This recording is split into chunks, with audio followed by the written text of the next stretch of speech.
I thank God every day. When I started this channel, little did I know there's so much work, and little did I know that I'm the one to learn the most, that I've never read the Bible so much and so intensely. I've never prayed so much and so intensely. I've never read other commentary so much and so intensely.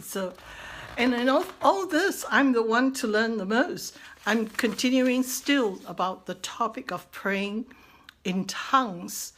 I used to limit myself to Romans 8, verse 26, when it says, the Spirit helps you in your distress, in your groaning. So the only time I pray in tongues is when I'm in distress. But lately, since doing this topic, I've realized that you pray in tongues at all times, regardless of whether you're in distress or not, because it is a gift given to the believer. It's part of the authority of a believer to speak in tongues to the Spirit of God and stir yourself up in the Spirit, because it is the Spirit that gives life, not the flesh. We get dull, especially if you pray 2 or 3 times a day. The first prayer in the morning probably is very enlightening, but the second time and the third, without sounding repetitious, it becomes kind of tiresome and boring. But you can pray in the Spirit and let the Spirit help you to pray for things that you might have missed. And I found in doing this, I found another passage that St. Paul used. St. Paul himself, he continuously encouraged us to pray ceaselessly. Pray at all times with thanksgiving. So even as he preached this, usually, we can trust that he does that.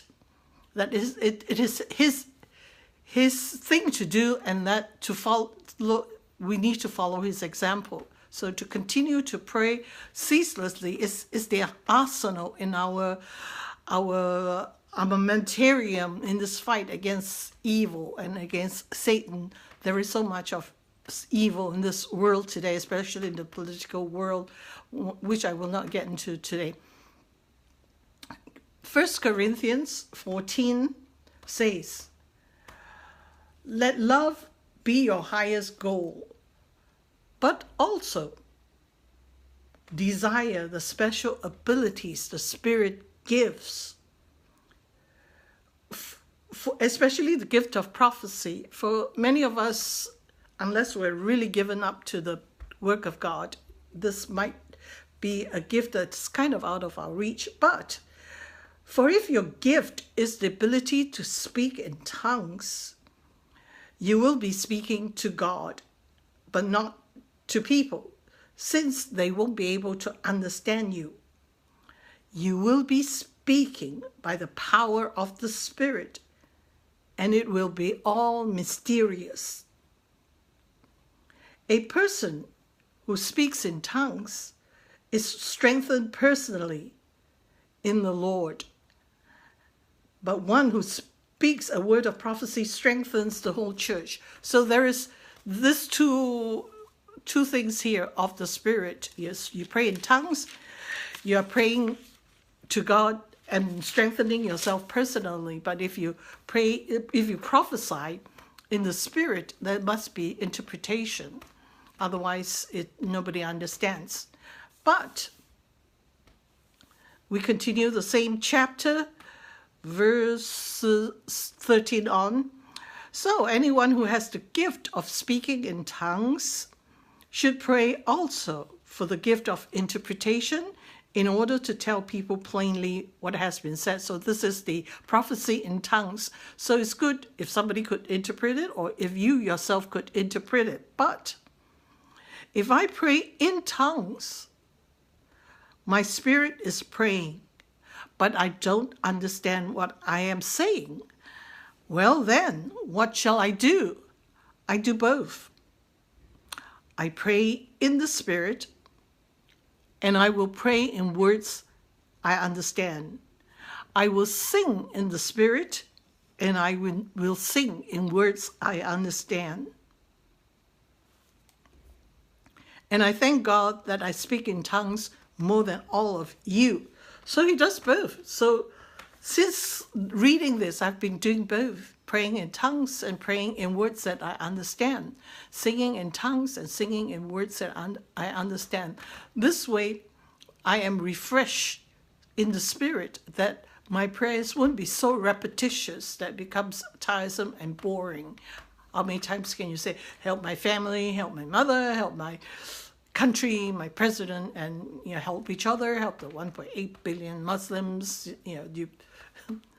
But if you pray in the Spirit, in tongues, and let the Spirit take hold of the prayer session and say, Lord, there are people who are suffering. There are people who need prayers even now. There are always. And I pray for my own needs too. There are many. But so since knowing this, since I'm telling you this, so if you practice this, imagine all the prayers being raised up to God, as a fragrant offering to our Lord, and He's pleased. And I pray, like I said, in doing this, I've never read the Bible so much and so intensely. I've never prayed so much and so intensely.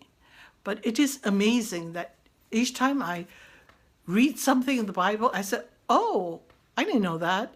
There's something to learn, there's something to do.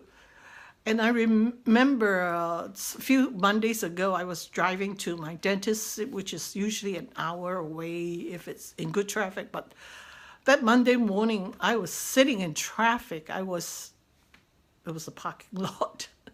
So what are you going to do? So I said, okay, let me pray. Let me pray in tongues. And no sooner have I done that, the freeway opened up and I went straight to my dentist. It's like, maybe it's a coincidence, maybe not.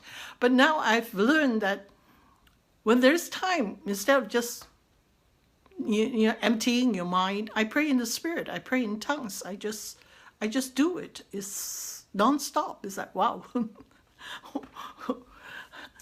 And like I said, I am the one to learn the most, and I thank God.